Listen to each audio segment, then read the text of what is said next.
Hello everyone and welcome back to my channel. It's your girl Mons and I'm super excited for today's video because I'll finally be unboxing my very first Goyard bag.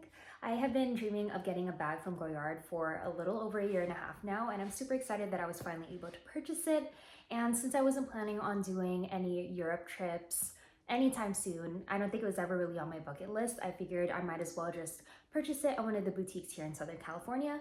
Luckily, I do have one relatively close to me since I do frequent the Los Angeles area. I was able to visit the Goyard boutique in Beverly Hills, and that's where I was able to purchase this bag. And I know this isn't my typical sneaker content, but luxury goods is also something I love and I'm very passionate about. So I just love to share everything that I can with you all, and I hope you enjoy this type of content as well. So if you do, please feel free to subscribe to my channel and leave a like and a comment on this video. So let's go ahead and get started. All right, so I did end up changing positions. The sun is moving at the moment, so there's a lot of shadows going on in the original position that I had. So I went ahead and moved this way. Okay, I have my new Panda Bear Brick from Claude Juice Store that I just got, and I put him in here, but he seems kind of like, I don't know, does he look scary? So I'm gonna move him really quick just so he doesn't distract us. Okay, all right, we're good. Okay, we're good now. So to start off this video, I kind of wanted to do a brief history on Goyard. So Goyard was first established in 1792, actually under a different name, and Goyard didn't become the name Goyard until 1853, which is actually a year older than Louis Vuitton. So if you do the math, they've actually been around for a long time, and they actually began as trunk makers before they expanded to other luxury goods. And for also those who aren't familiar with Goyard, they do not do any e-commerce, so you would have to visit one of their locations that they have, which is actually pretty limited. So in the US, they only have 6 locations that it's available to the public, and a lot of their other locations are international, of course. So for me, I do live in Southern California, so I was able to visit the Beverly Hills location, and that's where I purchased my bag. And before I went to the boutique, I wanted to make sure that I knew exactly what I was looking for. I didn't want to spend too much time in the boutique because I'm typically the type of person to know what I want before even like going into a store. And at that point, I just kind of like try it on to see if that's actually, you know, like what I'm looking for. And sorry, I'm just gonna do a quick hair fix because I don't know what happened there. But anyway, before I went to the boutique, actually, I went on Yelp just to see what other people's experiences were. And I will say that not a lot of people had really nice things to say about their experience, so that did discourage me a little bit, but this was a bag that I've been wanting for my 30th birthday, so I didn't want that to discourage me from purchasing anything from there to begin with. So when I actually went to the boutique, it was on a Saturday, and it was a couple of weeks ago, actually in February. And I went there right when they opened. It was such a pleasant experience. The moment I walked in, I was assigned a sales associate. Her name was Rita, and she was absolutely amazing, very, very patient with me. And she was so kind and was able to answer all the questions that I had, which wasn't very many. It was just more so comparison on the prices and just taking a look at the different colors and how it would look on me and what would look best and kind of fit the lifestyle that I wanted, or that I wanted it for. So I did walk in to compare the St. Louis PM Tote and the Artois PM Tote. Now the Artois PM Tote is definitely a little more structured. It is kind of like a revamped version of the St. Louis. So with that being said, it is a little bit more reinforced on the bottom. It does have a zipper closure, and the shoulder strap drop is a lot longer for it to be more comfortable when you're wearing it. Now, if that's the type of bag that you're looking for, I think that would be great for travel, or even if you just want to make sure that everything stays within your bag. And you know, for someone like me, I actually tend to be a little bit clumsy, but it just wasn't really the style or the look that I was looking for. And so I ended up with the St. Louis PM Tote, and I'll go ahead and unbox. Now, is unboxing the right word? Because there's no box to this. It's actually just in the bag, in a dust bag. So I don't know if that's the right word, but since I'm so used to saying that for sneakers, I don't know. Is that the same thing that you would say for bags? I mean, my other luxury bags actually have boxes, so. All right, we're gonna keep with the unboxing term for the purposes of this video.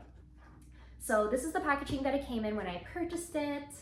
And I feel like the also number one question that people have is like, how much did it cost you? So since I did purchase it in the US, I paid a little over $1,700. The St. Louis PM Tote retails for $1,620, and with the tax rate and whatnot, it came out to a little over $1,700. And I believe the Artois tote was a little over $2,000.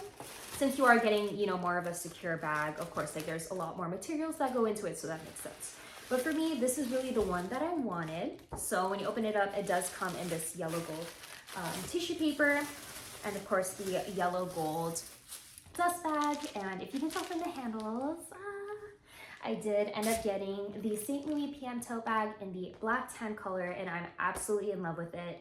And here are some of the details that are on the bag that I think are my favorites, and one of the, or I guess you could say some of the reasons why I purchased it. So if you're not familiar with this logo itself, it's actually an ode to Goyard's family history. They used to be log drivers. So you can see that in the chevron pattern, in that Y pattern, since it is like the center of the Goyard name, which I think is really cool. And then you can see that he signed it on there, and it kind of like stands out in the pattern, which I think is really cool. So this one does come with a pouch, and it is detachable in a sense. So if you remove it from this end, you can remove the pouch. But the thing is, you can't remove the strap that it's attached to. I guess in reality, you can kind of like remove the stitches if you really wanted to. But for me, I'm the type that likes to, you know, grab pouches out of my bag very, very quickly, or anything that's really, really important that I need to, I guess you could say, like access to right away. So I think for me, it's just gonna remain there. And it is kind of like more of a slouchy feel. So then on the shoulder, this is how it looks. I'm 5'4", and I don't have a very long torso. So for me, like this kind of fits what I'm looking for. I still have room like from the top of the bag to armpit ratio, if you will. And yeah, it's just really, obviously there's nothing in the bag. Maybe if I fill it up, we can see how it looks. Hold on one second. So I'm gonna open it up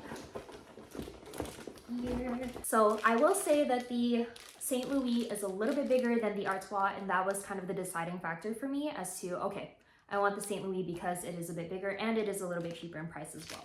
So I'm gonna stuff it with a dust bag so you can kind of get an idea of how it would look with some stuff in it. And it is so cute. I love it. And I am planning to get a bag insert for this bag just to make sure that I can protect the inside. The inside is canvas. I'm gonna move this. So of course, it is a little bit easier to get dirty. So I want to make sure that I can protect it on the inside as well. And just to kind of keep things organized with a bag insert, and that way, you know, easy access for everything. I do want to use this as an everyday bag, but I also wanted this as a travel bag. I do travel pretty often to the Bay Area for work, and I do also travel to different events. So I think this is the perfect bag that I was looking for, just to kind of like throw everything in and have it ready to go. So I'm probably gonna do like a recap video of the bag on the wear and tear of it, maybe in a year and a half, after I've actually like used the bag and my thoughts on it and if it's worth it. But at this point, I am so obsessed with this bag, and I can't wait to use it. You're probably gonna see this bag in a lot of my photos and videos. All right, so that'll do it for today's video. Thank you all so much for tuning in, and I hope you enjoyed that different kind of unboxing and with the luxury goods side of things. I really enjoyed making this video, so if you do enjoy it, please feel free to leave a like and a comment and subscribe to my channel. In addition, if anyone happens to have any other questions that I may not have covered during the video, also leave it in the comment section. I will do my best to answer it in the best way that I can and with the experience that I had. Hopefully I can help you all with that. And yeah, in my opinion, one of my favorite buys so far of the year, and I can't wait to use it. So thank you so much for sharing my or I guess you could say, thank you so much for letting me share my passions with you all. It's definitely something that I love to do and would love to continue doing, and will definitely continue to do anyway. So with that being said, I will see you all in the next video. It's been your girl Mons. Bye.